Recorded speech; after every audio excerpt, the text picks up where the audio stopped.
arrived to Auschwitz. At that time we didn't know this was Auschwitz.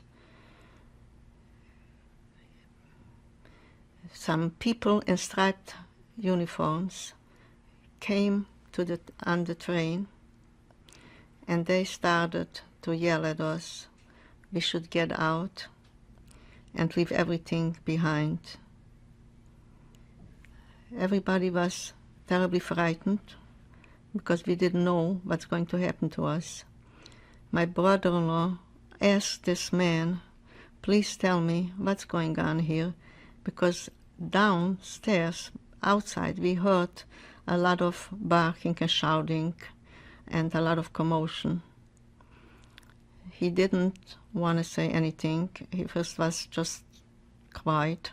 But then when my brother-in-law still had a watch and he slipped him the watch, he told him, if you have children, give the children away.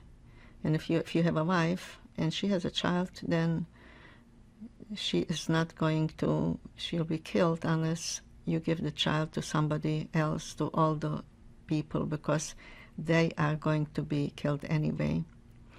My mother was standing next to my brother-in-law with me, and my sister was already downstairs because she was glad to be able to get out of the cattle train so that the child should get some air after this terrible journey.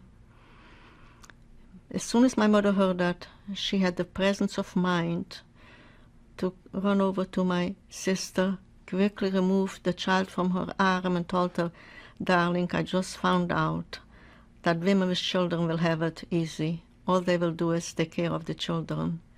But young people will go on hard labor, and I am not so young and I'm not so well. I'll never survive. So I'll take good care of your child, and you take care of your sister.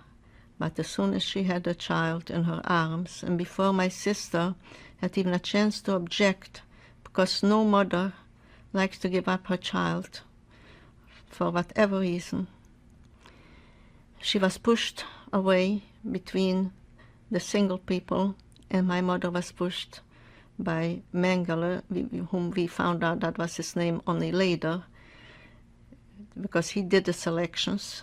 She was pushed to the side where all the women with children and older people were standing.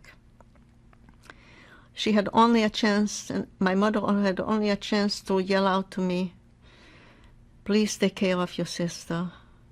My name was Cecile.